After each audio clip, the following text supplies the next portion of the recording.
Okay, gang, clock says 2:40. So let's get started, shall we?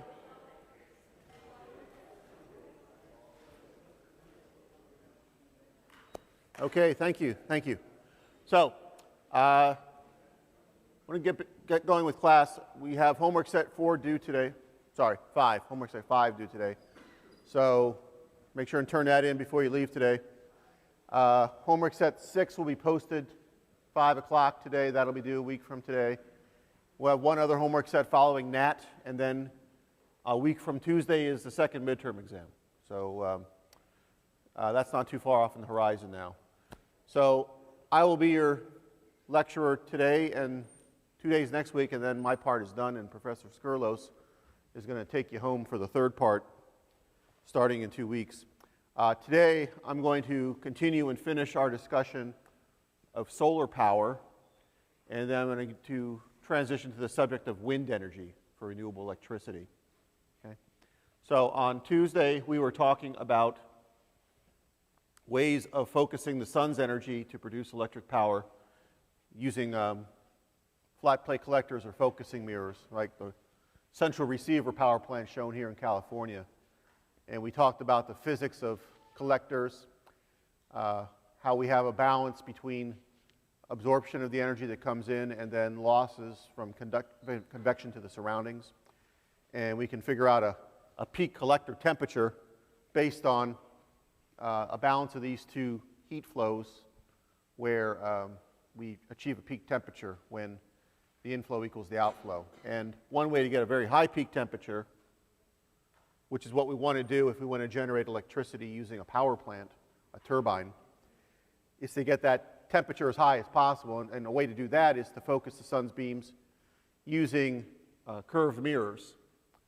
And so we have a concentration ratio that can be achieved by using a cylindrical or a spherical mirror, beaming all that energy onto a line source or a point source that receives it. And then we can drive a steam engine or some other type of power plant based on that principle. So we ended the class by talking about the different types of solar power collectors. You guys done? You too. You done? Thank you.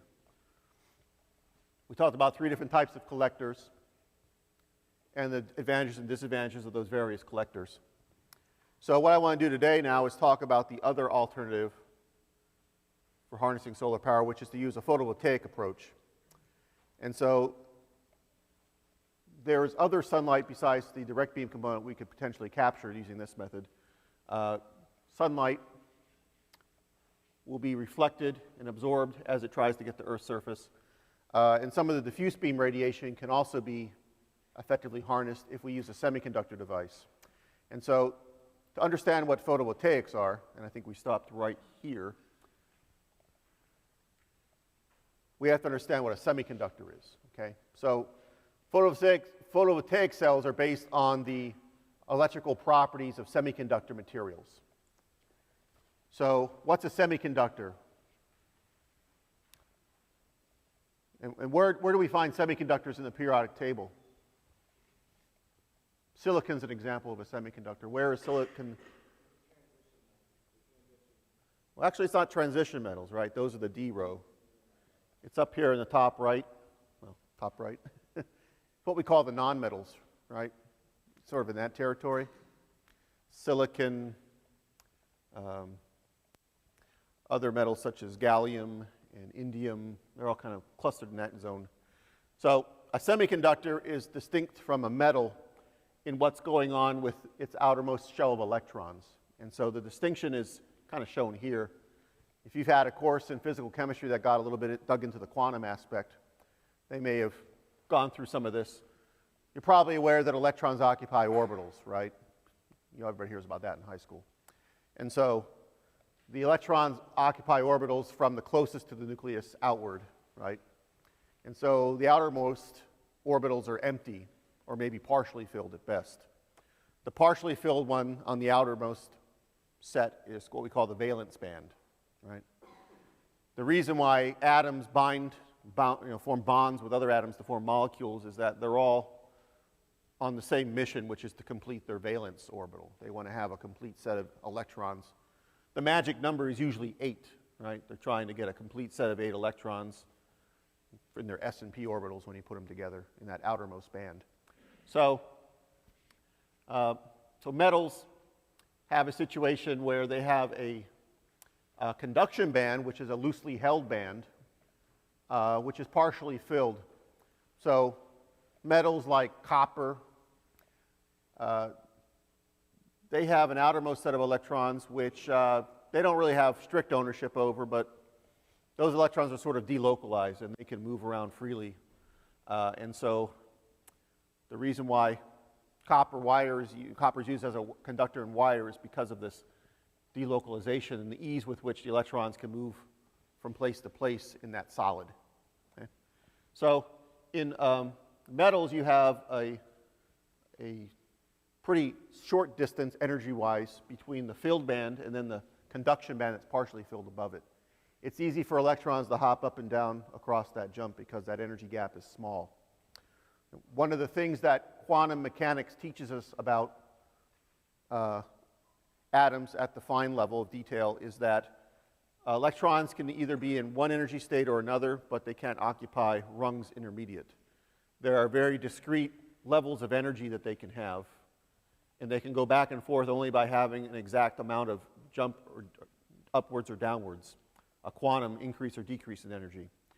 So that discretization of energy levels gets us to the subject of semiconductors. And a semiconductor, as you can see, a material like silicon, it has a filled band, it has an empty conduction band above that, and then there's a very large energy gap between them, what they call the forbidden band.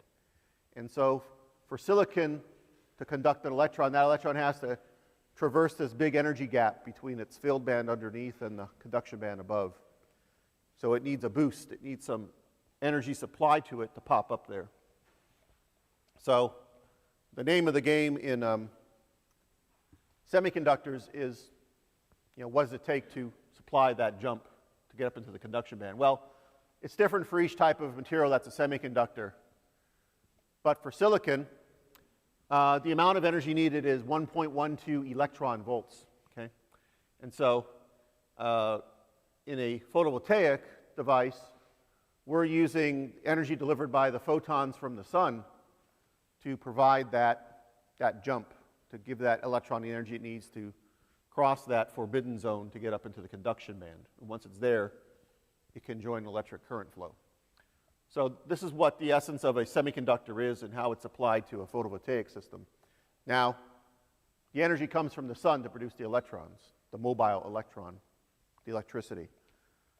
So remember last time we met, we talked about the spectrum of the sun's energy emissions, right? Its emission spectrum has photons that are visible light, some are infrared, and some are ultraviolet, right? And it changes depending on whether you're talking about the spectrum in outer space or the one that gets through the Earth's atmosphere to ground level.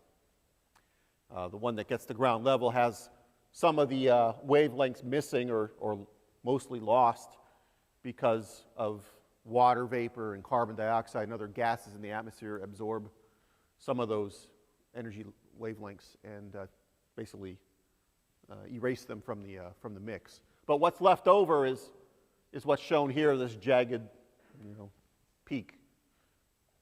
And most of it is either visible light or infrared light. So, and remember we were talking about the wavelengths that the sun as a black body at close to 6,000 degrees surface temperature, it emits across a whole range of different wavelengths of light.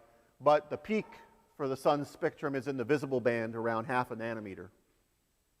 No, sorry, half a micron. That symbol means microns, right, which would be 500 nanometers, okay? The yellowish part of the light spectrum. So we can ask, well, what wavelength of light corresponds to this magic number for silicon of 1.12 electron volts? So remember what you know about physics. Wavelength and frequency are complementary numbers, right? Long wavelength means you're low frequency, and short wavelength is high frequency, right? Which is more energetic, the low wavelength or the high wavelength stuff? Low wavelength, right? Ultraviolet, more energetic than infrared. So when we're looking for photons that have enough energy to boost an electron in silicon up to the conduction band from the field band, we're going to be looking at the lower length side of the wavelength side of the sun's energy spectrum.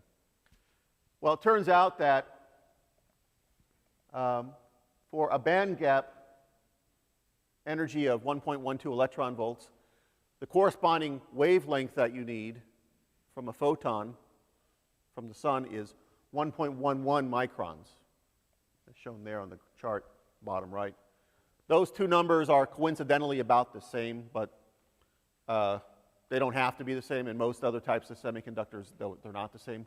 They just happen to work out to be the same numerically for silicon.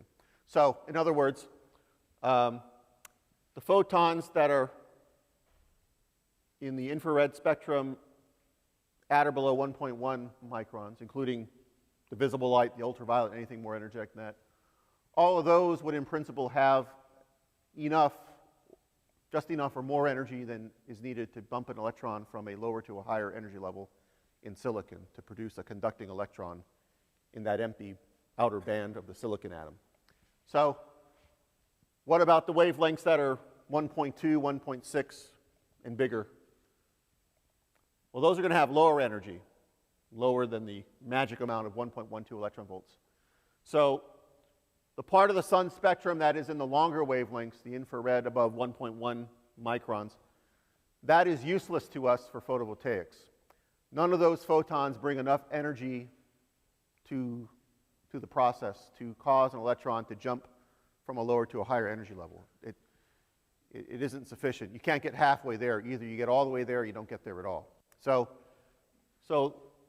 remember the area under the curve, the emission curve, those areas represent the total emission intensity, right? The total amount or number of photons with that wavelength being emitted from the sun's photosphere. Well, you can see that the area shaded on the bottom right, which represents about 20% of the total emission of solar energy from the sun, that part of the spectrum is unavailable energy in terms of using silicon semiconductor to produce electrons when those photons strike it. Won't get anything out of them. So that means right off the bat, 20% of the the sunlight is not useful to us for making electricity using silicon as a photovoltaic material. What about the ones less than that, the ones that have wavelengths below 1.1? Well, they have enough energy to jump an electron from a lower to a higher energy level to provide the 1.12 electron volts. But having much more than you need doesn't do you any good, okay? So if you have a photon that, say, has 2 electron volts of energy, and it strikes the silicon atom and it transfers its energy to the electron only takes 1.12 electron volts of it. It doesn't take 2, it doesn't take 1.5, it takes the exact amount it needs to go to the conduction band. So the leftover amount, the 0.8 or 0.9 electron volts, whatever it is, that also goes by the wayside. That is not of any value to producing electricity. So for photons in the visible and the ultraviolet spectrum that have much higher than the quantum amount needed, there's another portion there that is unused energy, also unavailable. And that works out to be about 30% more of the total emission intensity of the sunlight. So another 30% is wasted in a sense, right, by the semiconductor. It doesn't take the extra part, just what it needs. So only about half, the dark shaded region, only about half of the total emission, the solar flux, is theoretically available to produce electric power. So we talked about Carnot limits on heat engines. We talk about the Betz law. Well, we'll talk about that later on wind energy. We haven't gotten there yet. This is sort of a Carnot limit for photovoltaics, if you will. It's not based on heat engines, but it's based on the physics, the quantum mechanics of electrons and how they go from a filled band to a conduction band. And the bottom line is, in the best case scenario for silicon, we can only get half of the sun's energy harvested to make electricity. And that's if everything else goes perfectly. Right? So keep that number in mind and keep that quantum effect in mind as we go forward here. So if silicon's only getting about half of the photons to electrons in the best case scenario, is there any other semiconductor made out of some other elements that might do better than that? That's a logical question to ask, right? Can we use chemistry to improve on that? Well, silicon is over here in what they used to call the group 4 elements. I think they renumbered them and called them group 14, but they used to be group 4, the ones that contain carbon, silicon, germanium. These are basically molecules or atoms, I should say, that have 4 valence electrons and want to form typically 4 bonds to share electrons to get to 8, to get to that magic number. So silicon's in the same boat, right? It wants to gain 4 electrons to fill its outer orbital in the level 3 shell. So if we look next door to the group 4 elements, we have group 3, which are things like boron and aluminum and gallium. Group 5 elements on the periodic table would be nitrogen and phosphorus and arsenic. And so these neighboring elements turn out to be pretty useful in the design of semiconductors. And some of the group 2 and 6 elements can get in the mix as well, things like tellurium and selenium and so forth. But I'll just focus on the 3, 5 groups. So one way to increase the efficiency of a solar cell is to dope it. Take silicon and dope it with trace amounts, small amounts of some other metals in neighboring, or elements in neighboring columns.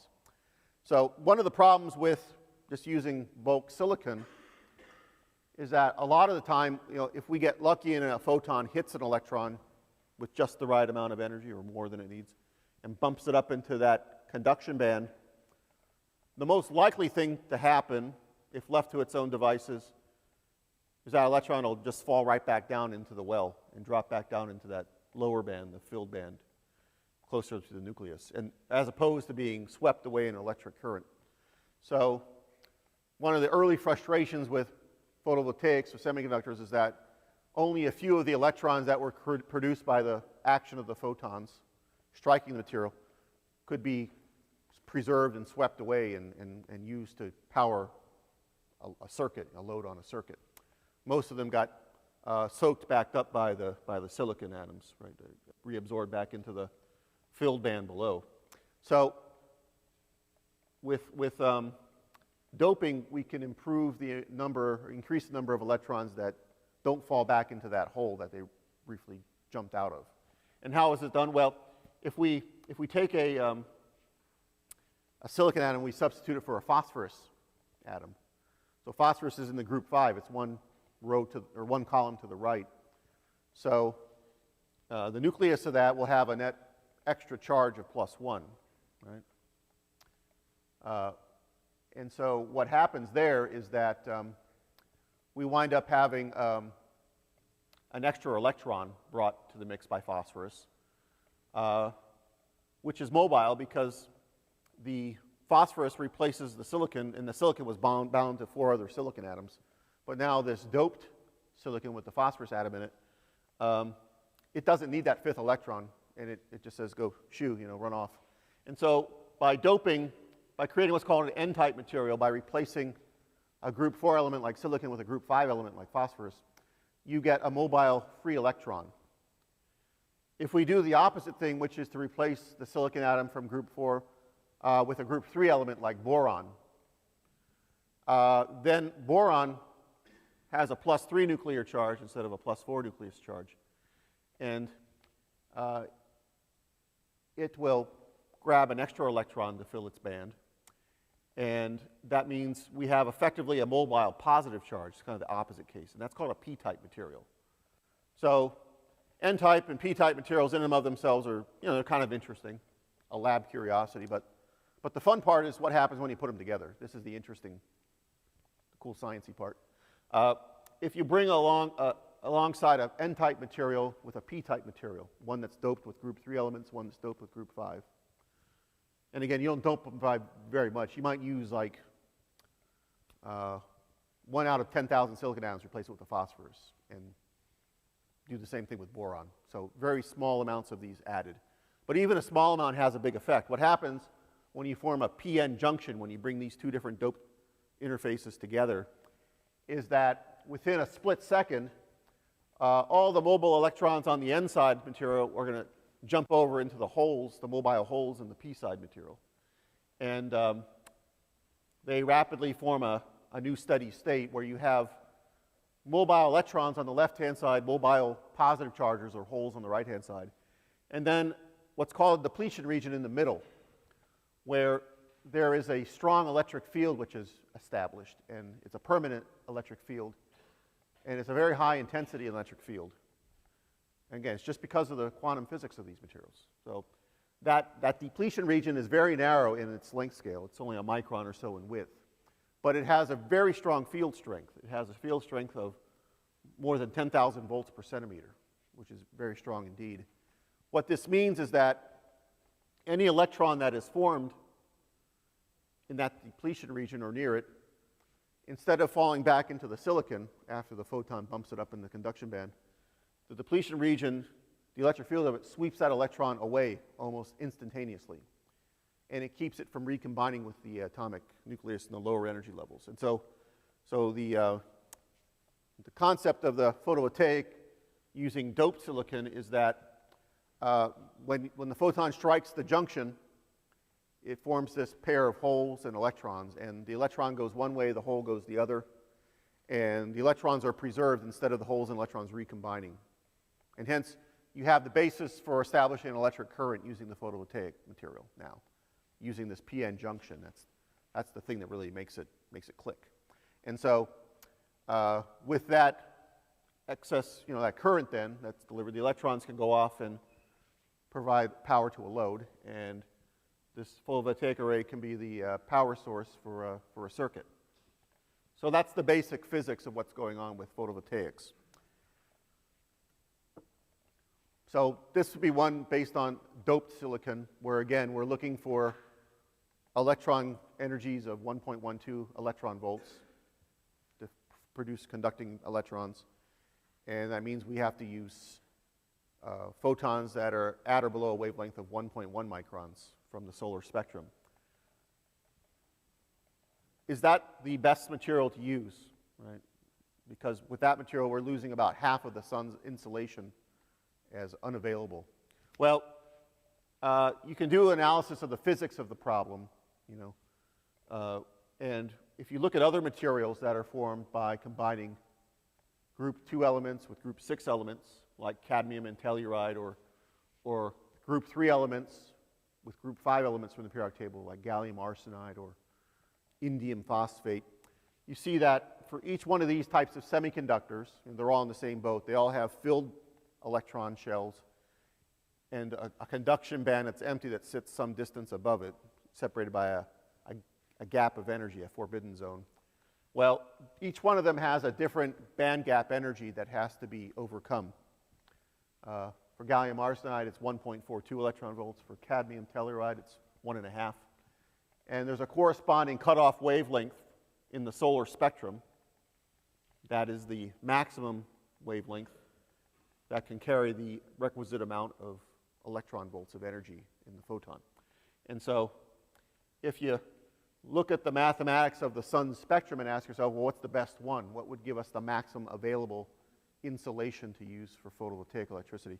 Turns out to be you want a material that has a band gap of about 1.4 electron volts.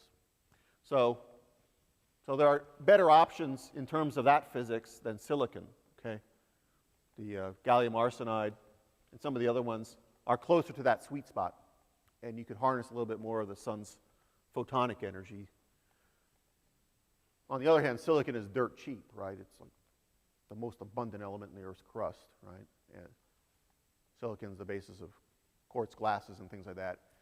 So silicon is, as a resource, is plentiful, whereas some of these other elements are less abundant, more expensive, and some of them maybe have other bad environmental impacts, right?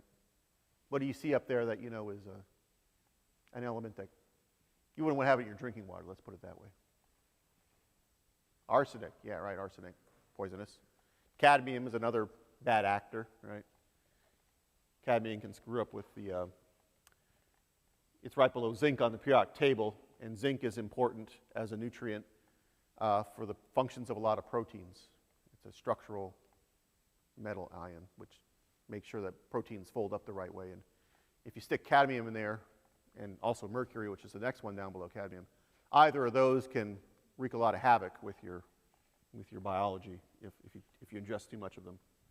So, but you know, if we can environmentally responsibly use these materials and not pollute the environment with them, then we could net some benefit in getting conversion of photonic energy to electricity. So here you see the optimum and where different types of semiconductors sit with respect to that. And I mean, they're all relatively in the same ballpark. And none of them will get anywhere close to 100%, let alone 80 or 70% of the sun's energy, but you can do a little bit better with different materials. In practice, we don't get anywhere near 1/2 of the sun's insolation converted to electricity. A more realistic actual efficiency number for conversion effectiveness is around 25% or less. How comes we don't get toward that 50% theoretical limit? What holds us back? Well, a few things. The band gap voltage across the cell terminals is typically only about 1/2 to 3/4 of the full value. That's for starters. Despite our best efforts to use p-n junctions to sweep electrons away from the holes once they're created, some of them do recombine before the depletion region can whisk them away. And so we don't recover every single electron that is momentarily created when the photon strikes the material. Some photons don't make it to the surface to excite those electrons. Some of them may be absorbed or reflected off the surface or get lost on the way. And so we have some losses because of the transmission of electrons to the photovoltaic. And then there's power dissipation from the internal components, the cell resistance which connects the photovoltaic on the circuit to whatever load it's powering. So taken as a whole, all these things lower the efficiency from the theoretical limit down to much more modest conversion efficiencies. So we talked about the functioning of a cell, a single photovoltaic cell, and if you look at rooftop panels or the panels out there on Plymouth Road, where the North Campus Research Complex is now setting up a grid there that's going to provide several hundred kilowatts of electricity, enough to power probably the neighborhood across the street from it. Those are arrays built by modules, each which contains a number of cells. So typically what we do is we take cells and we will arrange them in series, wire them in series into what we call a single sheet or module. And then the modules in turn can be connected in a series and parallel arrangement to form a whole array. And by using the modularization, we can successively increase both the current or the voltage or both. And what's the product of current and voltage? Who remembers their physics? Current times voltage is the power, okay? So you would scale your array with a set number of modules in some type of m by n configuration to deliver the required amount of power for some application that your load requires. So that's the schema.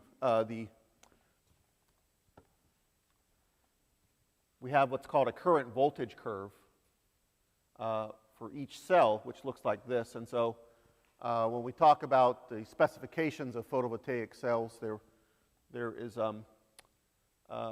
one thing that we use are diodes. And diodes are devices that cause electrons to flow only one direction in a circuit instead of in either direction. If any of you are electrical engineers or going to be electrical engineers, you'll hear more about that. The rest of you may not hear as much. unless you get involved in work involving circuits and sensors. But there's a potential drop using the diodes and so forth of about a sixth of an electron, 6/10 of a volt, 0.6 volts for each cell. And so if we take 24 or 36 cells and put them in series into a single module, then those voltages are additive. And so each module will contribute a voltage for the circuit of about 21.6 volts. Meanwhile, there's a peak current, which is called the short circuit current. And if we want to increase the current, one way we can do that is that we modularize. So if we put the modules in series in the array, as you see in the top right, that will increase the voltage. So 2 modules in series will give us a voltage of about 42 or 43 volts. And meanwhile, if we put the modules in parallel, we can increase the current. And so by combining modules in series and in parallel into a full array, we can expand out on both the current axis and the voltage axis. And so the power that the array delivers is the product of current and voltage. And so one measure that is used to characterize the capacity of a photovoltaic array is what's called the maximum power point. And so what we are talking about here is that we have a current versus voltage curve that starts over there in the middle of the vertical axis, and then it's flat for a large stretch of voltage, and then it drops down to a zero current at what we call the open circuit voltage. And so an open circuit is one where the circuit is cut off, like a switch is thrown and it's open. If there's no current flow, if no electrons can flow around the current circuit, if I is 0, then no power is being delivered. So power is the product of whatever the current is times whatever the voltage is. And so when we choose what voltage we're going to operate the photovoltaic module at,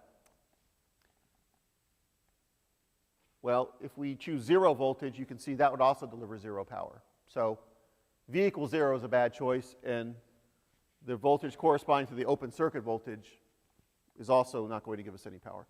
But somewhere in the middle there is an optimum voltage which delivers the maximum amount of power.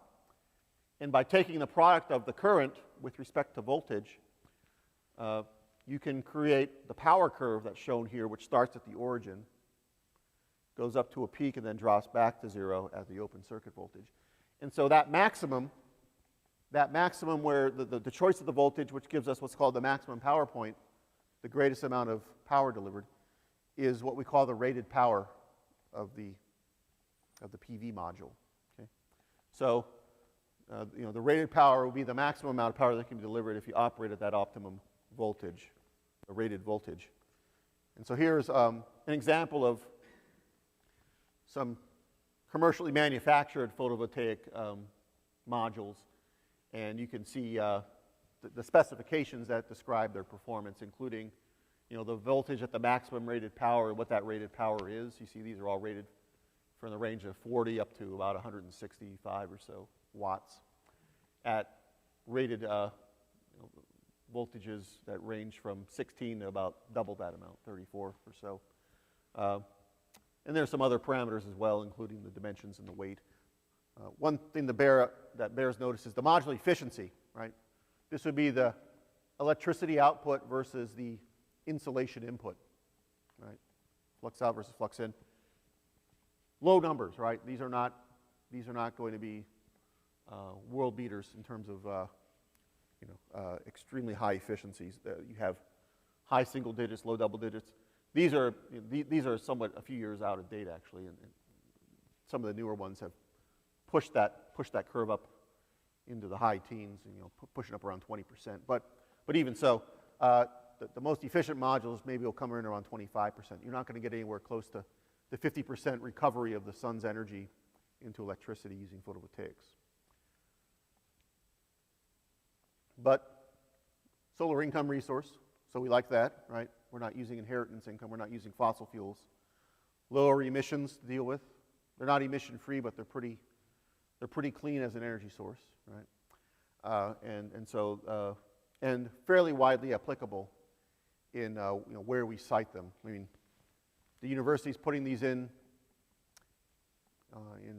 North Campus, as I mentioned. And Michigan has many virtues, but it's not the sunniest state, right? Especially in the winter. And yet, we can make investments in photovoltaic systems here. Whereas concentrating solar power is more restricted to regions where you really have a lot of direct sunlight, very little cloud cover. So geographically more restricted. For either concentrating solar power or photovoltaic approaches to making electricity from the sun, you need a significant amount of land area. And we talked about that when comparing and contrasting the parabolic trough design with focusing collectors with some of the other designs. And here's a comparison from the US DOE, describing different technologies, some of which we've talked about, some of which we will talk about soon. Capacity factors, again, they're intermittent by nature because of the variability of wind speeds and because of we have daytime and nighttime, so we can't generate electricity by sunlight round the clock, obviously. So you have capacity factors that reflect that intermittency.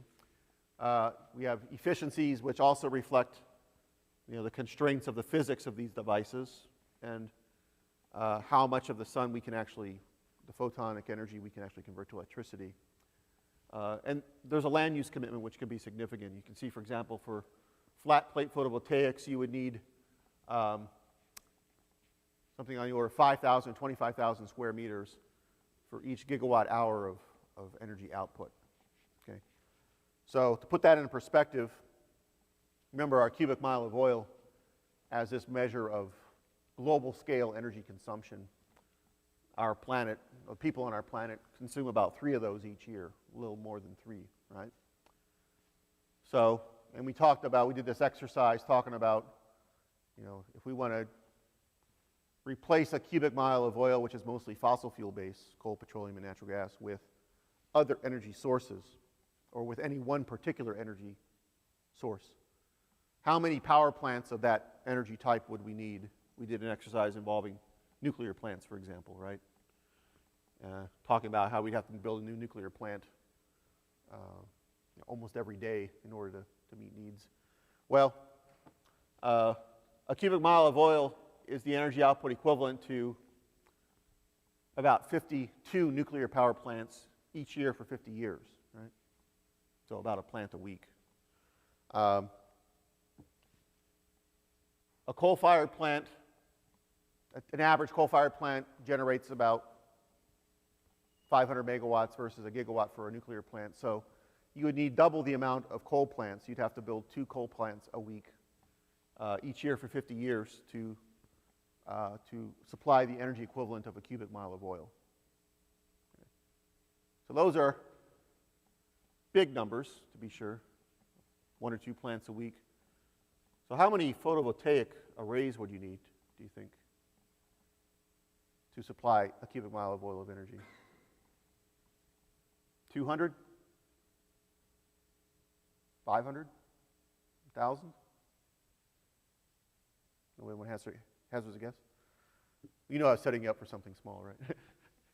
91 million solar panels, of the type we were just looking at. You would need over 90 million of those installed each year for 50 years in order to provide the equivalent energy of 50 so nuclear plants or 100 or so coal plants. And this again gets to the issue of the energy density of the energy source. Remember, it differs by a factor of about more than 10,000. The energy density of fuels like coal and uranium, natural gas, versus the energy density of sunlight. So you would need a vastly greater numerical amount of those devices than you would for a single standalone coal or nuclear plant to achieve the same amount of energy supply to the global consumption. So as another perspective, to replace a cubic mile of oil with PV modules, so if you calculate what is the land area occupied by 90 million of those solar modules, And I could use the numbers off of this chart, you know, get the surface area, right, and do a calculation. Well, I did this, and works out, you know, a cubic mile of oil, that energy equivalent from a PV module would occupy a land area the size of Wyoming. Any of you been there to Wyoming? Ski Jackson Hole? Okay, Yellowstone. It's a big state, trust me. Big empty state. But the people who do live there would probably object to having their homes paneled over and all their land. So it's a significant land commitment that would be required to capture and concentrate a diffuse solar resource to replace a fossil energy resource. Okay. In practical terms, solar energy can contribute to, but not anytime soon, utterly replace fossil generation at current levels of energy consumption. Okay. The price point of entry is still pretty high, and so without government subsidy, we don't see very much of it happening, right? And so it's making inroads, but it's a resource that has its own set of constraints in terms of the land use requirement, the overall limits it's on the conversion efficiency of photons to electrons, and so it is part of the portfolio of solutions, but not likely the silver bullet to solve everything immediately. So to summarize this portion of the course where we talk about energy, renewable electricity from the sun, here's what I hope are the key points you take away from this. One is that, remember we talked on Tuesday about two important figures of merit for any energy source is the efficiency, right? What amount of the available energy source is actually converted to useful work, useful power.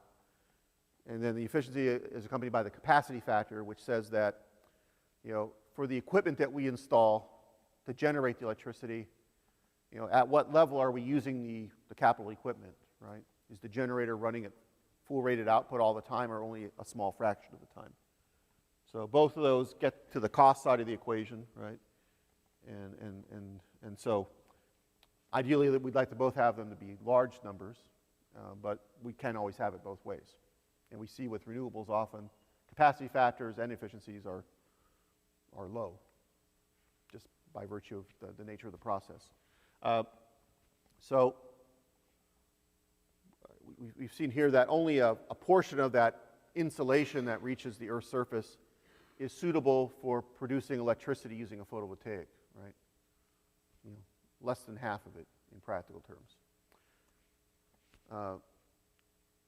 We can try to improve the performance of a solar-powered heat engine by concentrating parabolic mirrors to focus the sun's energy on a single receiver, which gives us a higher operating temperature for driving a heat engine, right? And the Carnot principle says the higher we can drive that temperature of the collector fluid, the better the device will perform and the more energy we'll get, the more useful work we'll produce. And lastly, we see that there's a large land area commitment, either for concentrating solar power, the mirrors out in the desert, or the photovoltaics. You know, those, maybe we can do some efficiencies with land use by putting them on rooftops, right? In Germany, they've done a lot of that. Last time I went to Hawaii, I saw a lot of rooftop photovoltaics in residential communities there. So there are some ways that you can exploit the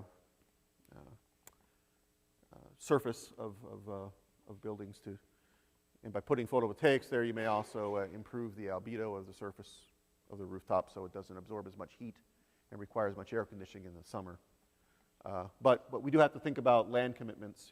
If we're putting aside land for power generation that could be used for agriculture or other things, then we're making a decision and a value judgment as to what is more important. Right? So any questions on energy from the sun today or from Tuesday? Okay. So in the remaining part of the period, I want to talk about power from the wind. So I'll just keep on the theme here of renewable electricity.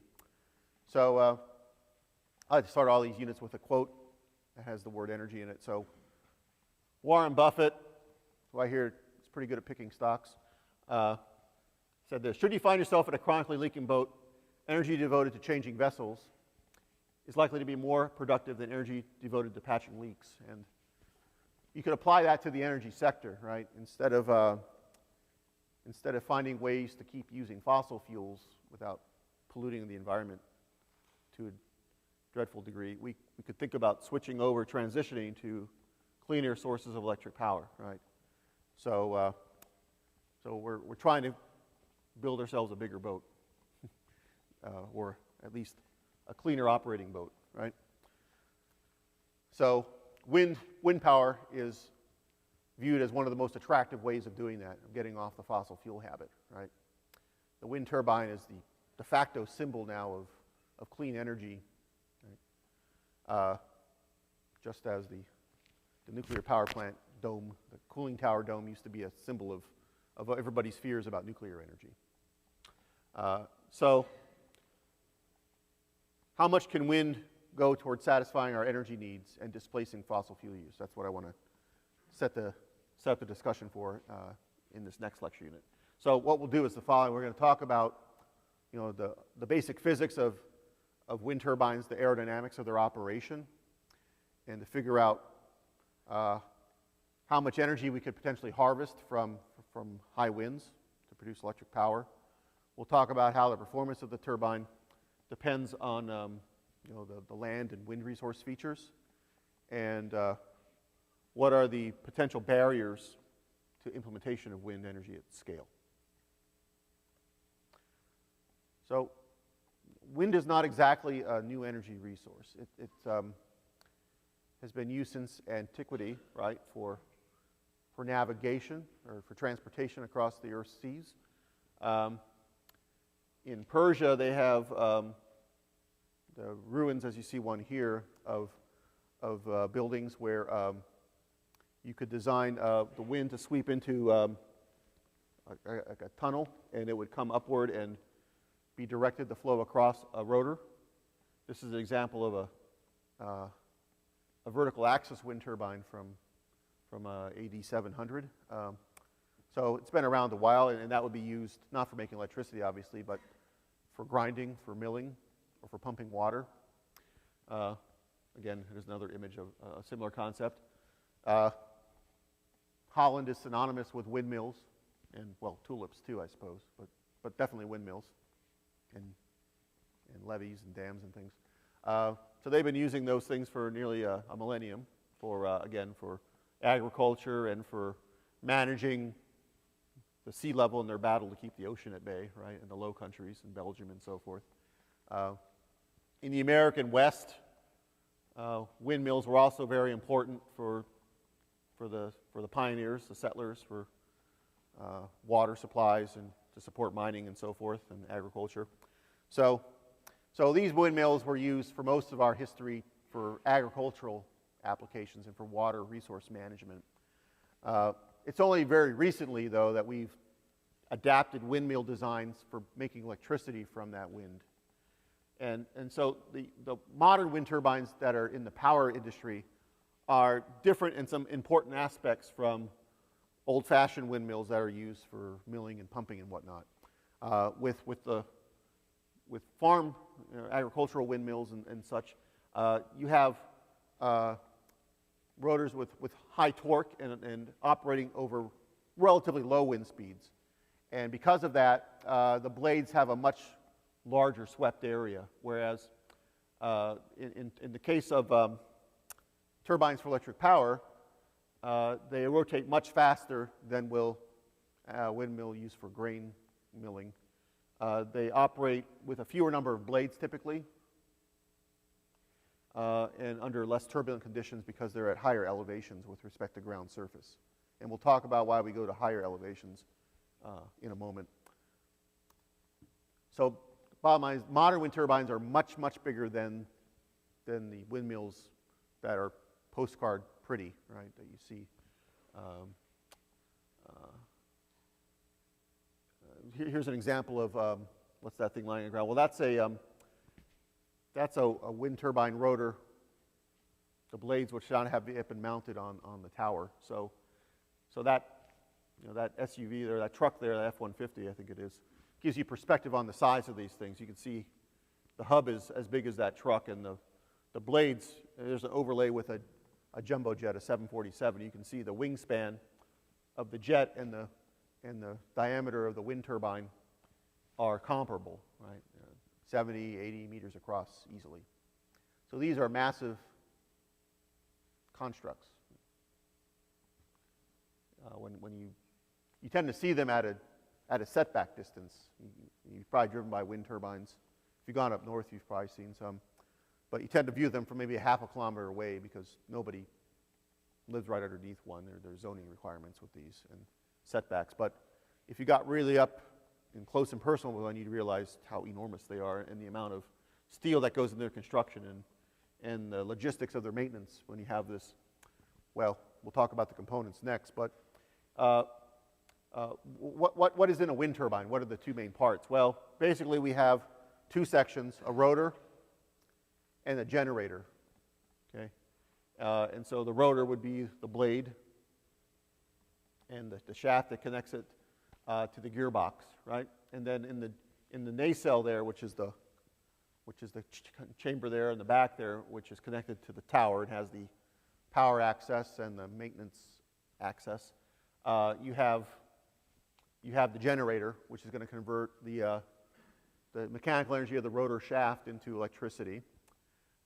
You have what's called a yaw drive in a motor, which can be used to adjust the way the rotor is facing as the wind shifts in its incoming direction. And then you have some other things like a control system and an anemometer, which monitors the wind quality, keeps record of that for planning purposes for the utility, as well as a brake, which can be applied if wind speeds are really high and it becomes dangerous to operate. It might rip the thing apart under really a gale force winds. We have a furling speed where we, like with a sailboat, we just take the sail down and we ride out a storm. If we have to ride out a storm here, we want to put a brake on the rotor so it doesn't spin out of control and possibly become dislodged. So these are the main components. And of course, we have a tower which holds the whole thing up. And this would be an example of a horizontal axis wind turbine where the axis of the turbine shaft is horizontal rather than vertical. So the gearbox is particularly important to the operation of the wind turbine, and that's because we have a mismatch between low speed and high torque for the rotor that's in contact with the wind, and the generator producing electric power has the exact opposite needs. It has to generate at high speeds or high frequencies, 60 hertz, but at low torque. And so the gearbox is an important element which does a shift in torque and rotational speed to accomplish that. And the gearbox has to be adjustable so that as the wind speed and therefore the rotor speed varies, the gearbox can adapt to the changing external conditions. So a lot of important mechanical engineering goes into the design of those gearbox systems. So there are two main orientations that we can use for wind turbines. One would be what's called a horizontal axis wind turbine, like the one you see there above that highway, where this refers to the fact that the rotors are spinning on a horizontal axis, versus what's called a Darius turbine there, that design, which is a ground-based wind turbine where the blades spin around a vertical axis, okay? And you have guy wires to hold that in place so it doesn't collapse to one side. So most turbines that you'll find are being used to make wind electricity are of the horizontal axis configuration. And the reason for that is that there are definite benefits for putting the rotors in wind that's well above ground surface, because the wind speeds tend to be higher and less turbulent at elevation. There are a few that use the vertical axis, but the majority of them would be horizontal in orientation. And you could choose to face the rotors into the wind, what we call the upwind configuration, or a downwind orientation. And so what are the benefits and disadvantages of each of those? Well, with regard to ground-based vertical axis wind turbines, one of the main benefits there is that everything sits on the ground, or at least easily accessible location. This one's on the rooftop of a building, but at a place where you don't have to climb up a very tall tower, maybe 100 meters tall, to get to servicing the components. If the generator or the gearbox needs maintenance, you have to have somebody who's, doesn't have vertigo, not afraid of heights, that can scamper up there and do the repairs. So a vertical axis wind turbine, you don't have to put that heavy gearbox and generator in a compartment 100 meters or more off the ground. You can just park them on ground level. Easy to get at. The vertical axis wind turbines tend to have lighter weight towers and blades, so less material cost. And they can accept wind coming from any direction. Okay? They're not orientationally dependent. On the other hand, because they're located near the ground surface, you tend to get lower wind speeds because of ground clutter and turbulence. Right? Buildings, trees, things can obstruct the wind flow just like they can cast shadows on solar arrays. They can also cause shadowing effects on these types of wind turbines in a sense. And it's harder to control the torque than with a horizontal axis turbine. So most turbines are the horizontal axis variety.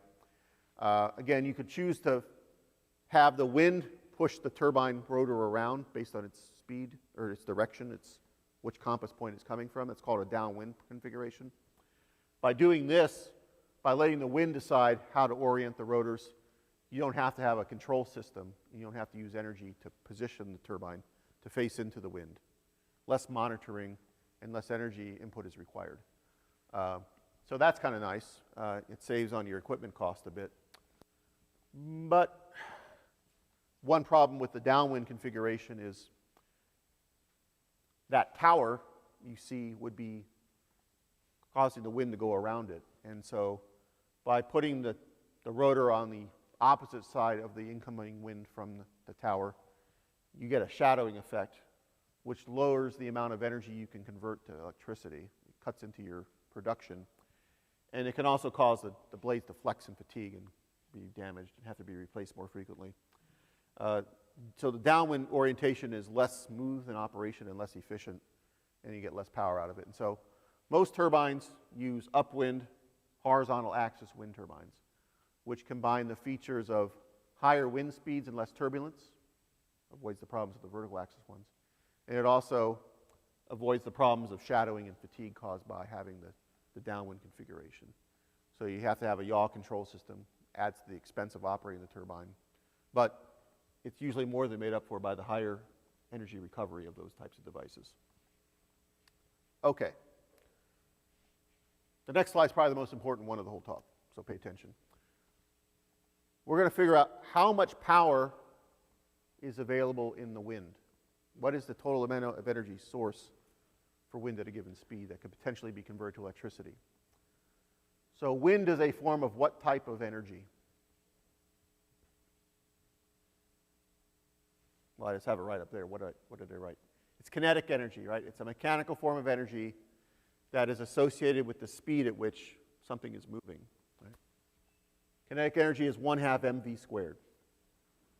You learned that formula, I'm sure, a long time ago. So for air that has a mass flow rate of m dot, then the kinetic energy per unit time would be 1/2 mv squared where we're using the mass flow rate, okay? So energy per time is power. So that would be the power in some unit mass flow rate of air, right? Okay.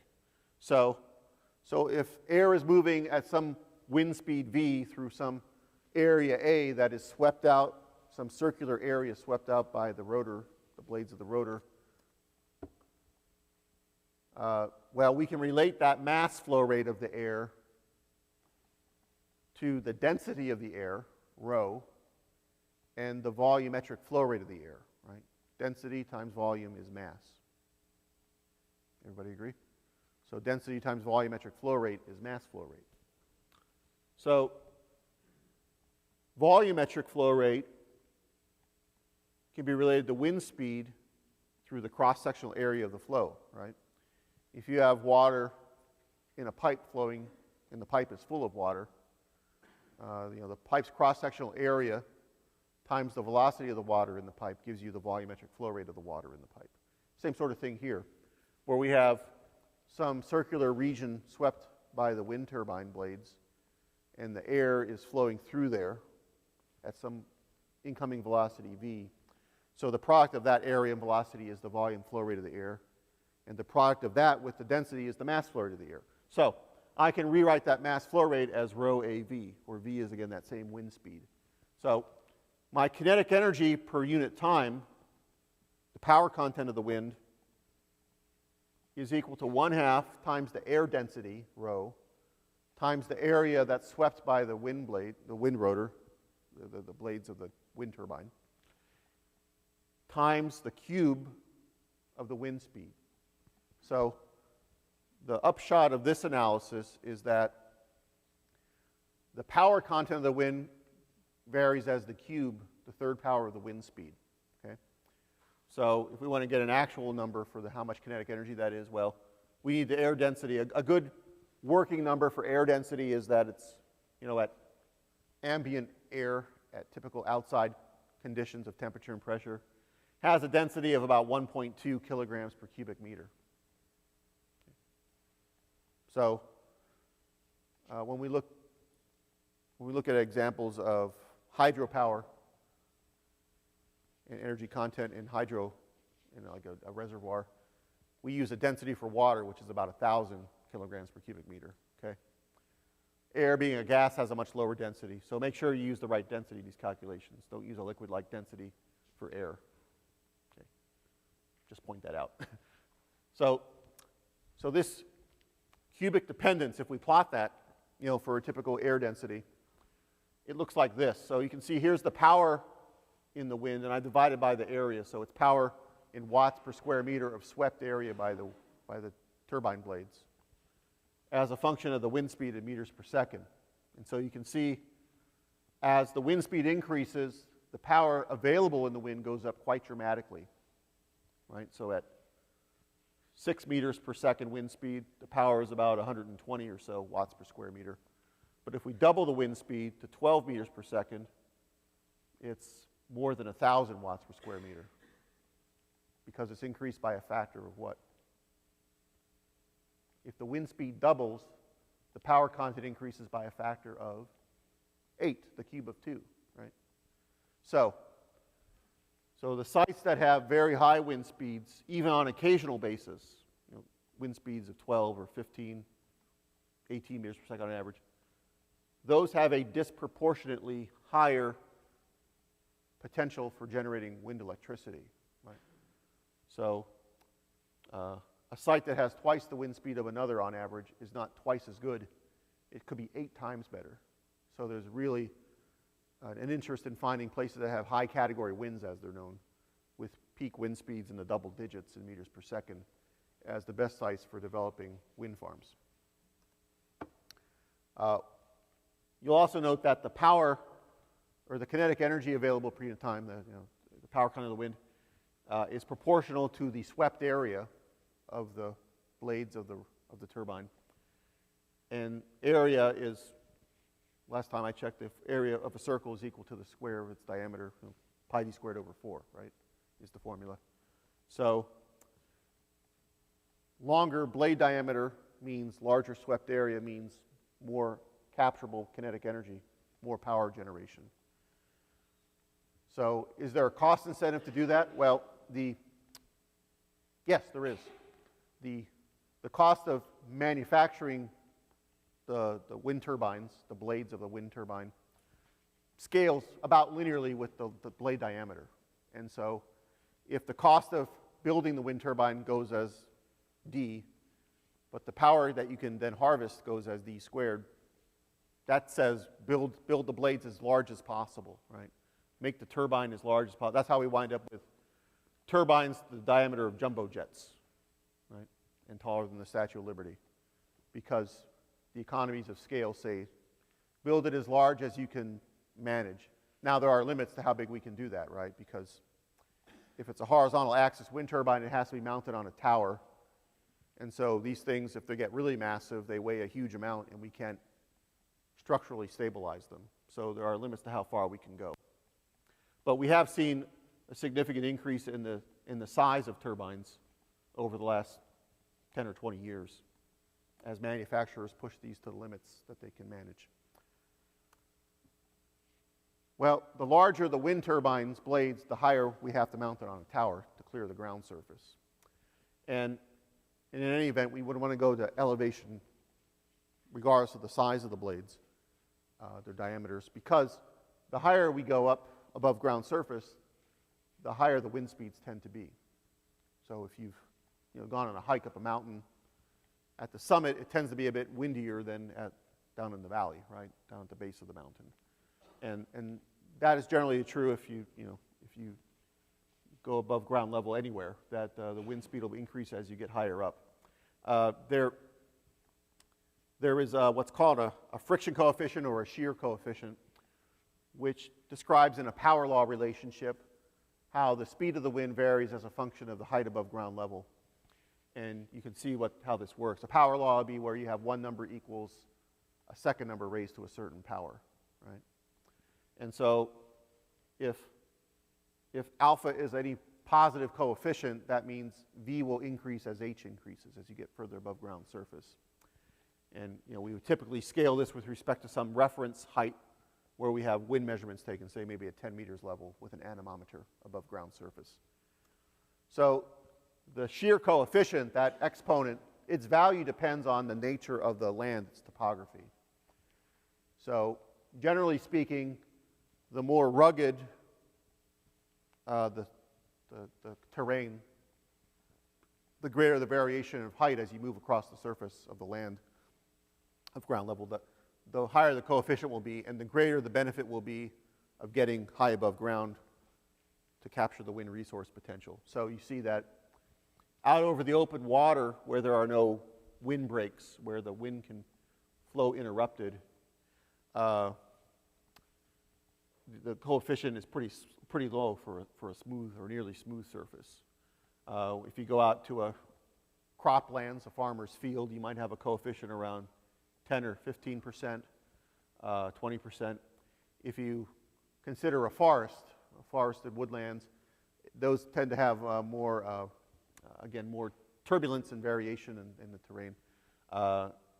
When you get into built infrastructures, landscapes, areas of towns, 25 or 30, 0.5, 0.25 to 0.3 for the coefficient. Urban environments with skyscrapers, tall buildings would have even higher friction coefficients. So this means that particularly where in mountainous regions, there is a real benefit to building the turbine above ground level, going to and avoiding the vertical axis designs that are ground-based, because you'll get a much greater wind speed and a higher power content available in the wind by going to elevation. One reason why you have this effect, if you think about flow of wind over a hill or a ridge, there's a mass conservation law, right, for the air. Right? If it's a steady flow, the mass flow rate of air to the left and to the right of that hill, right, before it and after it, has to be the same. But as it goes over that crest, you have the same mass of air compressed into a smaller cross-sectional area of flow in the lower atmosphere. And so in order to conserve its mass, it has to increase its velocity if it's moving through a smaller cross-section, and the density is about the same. So that's why wind speeds tend to increase as you go over ridges or mountaintops. And that's an effect we see also when we move up and down in elevation with respect to wind measured at some base location. So here are some snapshots of what a location with a low shear coefficient, a grassy field, might look like, have a shear coefficient of about 0.1 or 0.15, whereas a hilly countryside that's forested would have a shear coefficient more in the range of 1/4 to 1/3. Give you a sense of that. And on this chart, you can see the effect of the ground topography and the ground clutter on the wind speed variation with height above ground level. So on the left, we have height versus wind speed ratio, where we're taking as a frame of reference the velocity of the wind at 10 meters height. And so you can see as you go, say if you have a cornfield that has a shear coefficient of 0.2, then the velocity varies with height to the 0.2 power, meaning at 50 meters elevation, if you look at that line in the middle of the graph on the left, 50 meters above ground surface, the wind speed will be 1.4 times or 40% higher at 50 meters above ground than at 10 meters above ground surface. So remember the amplifying power of the cubic relationship between power content in the wind and wind speed. If the wind speed is 40% higher, what does that mean in terms of the power content? Well, at 50 meters elevation, the consequence of that is that there's more than 2.5 times more energy, kinetic energy in the wind at 50 meters elevation than at 10 meters elevation at this same location. So, and that's shown on the graph on the right. And if the shear coefficient is bigger, that amplifying effect is even larger. So this mathematics, this is the reason why those wind turbines are built with these towers that are really tall, right? And with blades that have a huge wingspan. We're maximizing the area for capturing the kinetic energy. We're maximizing the power available in the wind by going to higher elevation than building it close to the ground level. That's why we do it. It's based on these mathematics.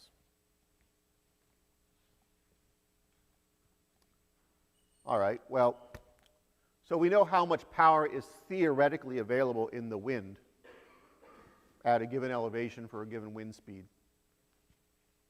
So the question then is, what's the maximum amount of that energy we could convert into mechanical work for the rotor that would produce electricity with the generator hooked up to it? How much of that power, that kinetic energy available in the wind, can actually be converted into electricity? So is there a Carnot limit that applies to the wind power sector? The answer is yes, there is. And the derivation of this was done by a German physicist by the name of Alfred Betz. And I'm going to show you the finding here.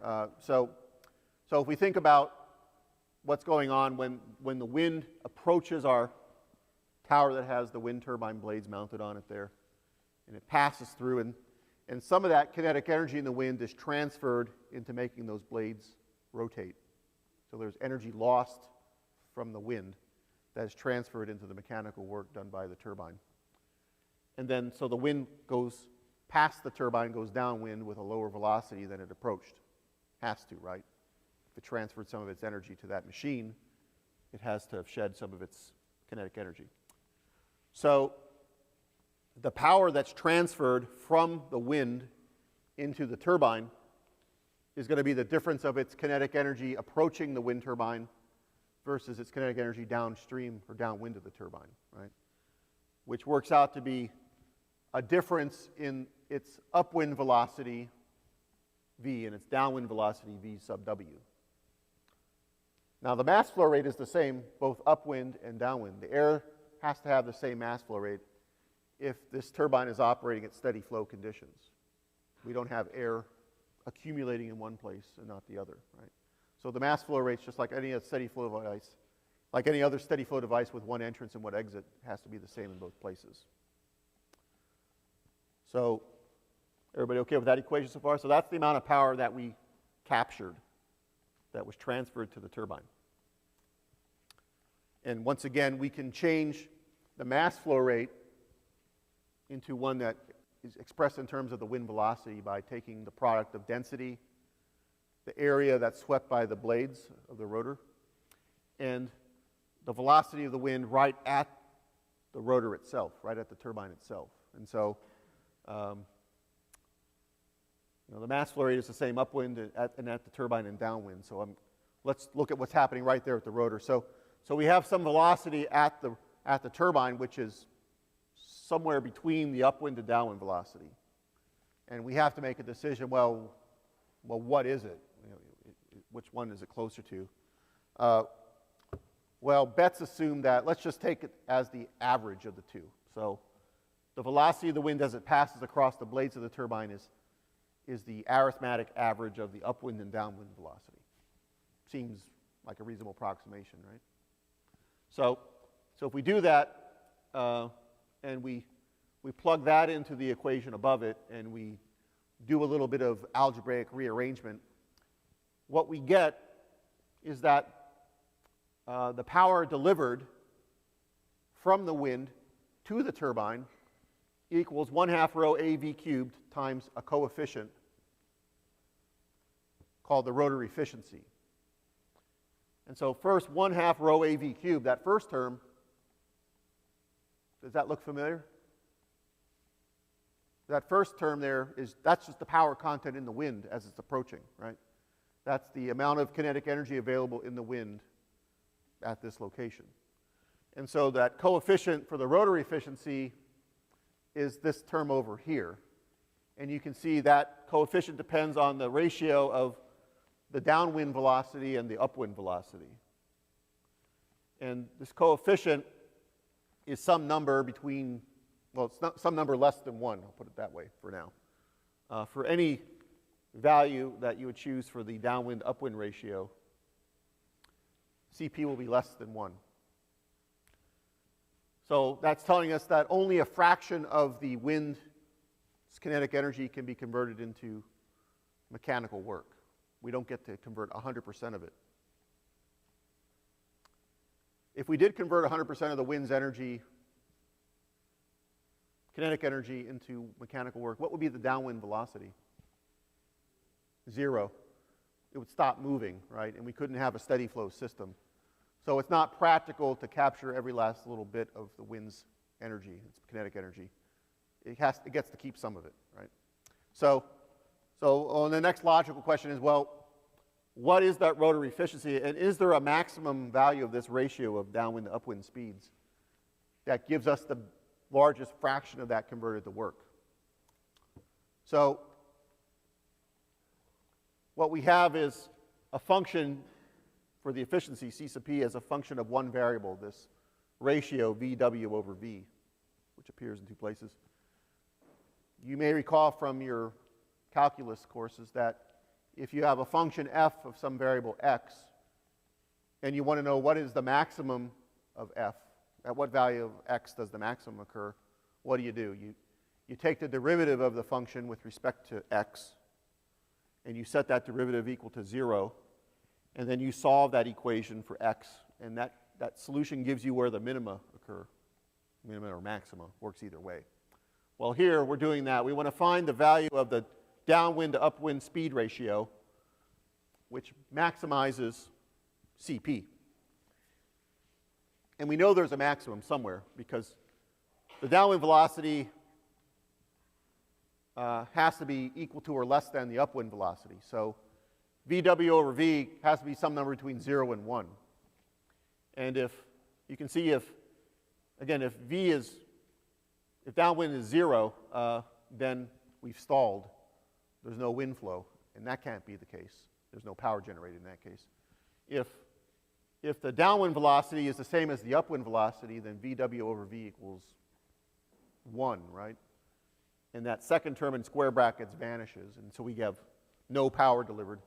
So if the wind passes by our turbine and doesn't change speed at all, that means it didn't transfer any of its kinetic energy to the turbine, and we didn't get anything accomplished. So there's some magic number between 0 and 1 for that ratio, that speed ratio, which makes CP its maximum. And here's the result. So here's a plot of the rotary efficiency versus the wind speed ratio, and what you see is that it does indeed go through a maximum. The maximum turns out to happen when the downwind velocity is 1/3 of the upwind velocity. So if the wind comes in at 15 meters per second, the maximum conversion to mechanical energy would occur if the downwind speed leaves at 5 meters per second, as an example. And at that maximum ratio of 1/3, the rotary efficiency works out to be, well, the actual number is 16 over 27, that fraction, which works out to 59.3%, just a shade under 60%. So this result is your Carnot limit for wind energy. It says that under the best conditions, we can only convert about 60%, about 3/5 of the kinetic energy of the wind into electricity. That's the best we can do. So once again, we're up against physics, right? We cannot get all of that kinetic energy converted into electricity, much as we might like to. We can strive to get 60%. In reality, most wind turbines will fall short of that limit because of other factors like friction and such. So this This is the second most important equation in wind energy after the cubic power law between power and wind speed. The Betz law, limit on the wind conversion efficiency. Okay, we will continue on wind on Tuesday. Have a good weekend. And Friday.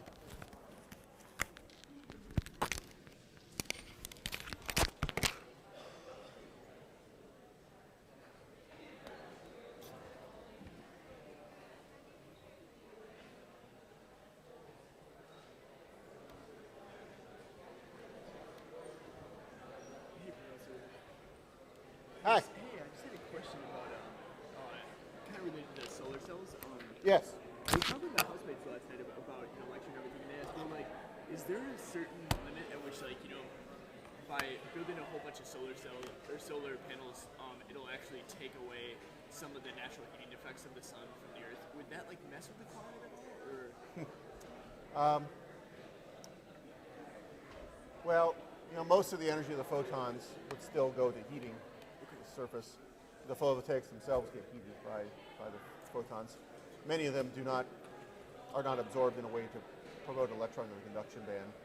So if you're getting 15% or so of the photons converted to electricity, that means the bulk of it is still doing what photons otherwise do, which is provide light and heat. Sure. So I would say, yeah, if in some extreme future where we cover the planet with PV cells enough to change the albedo and the heat transfer characteristics, that would enter. But I would say it's a lower order concern than some of the others. But that is very forward thinking. I heard the question. I was like, that's a good point. I don't know. I mean, I'm sure it won't affect much, but yeah. So, but the materials do tend to be high absorbance, so they would tend to reflect less in order to capture the photons. Okay. So again, yeah, if we did cover Wyoming-sized land masses, then I guess we would have to think hard about what we were doing to the climate. Okay. Gotcha. Cool. Thanks a lot. Sure thing. Can I ask you a couple quick questions? Yes. Why? You said that there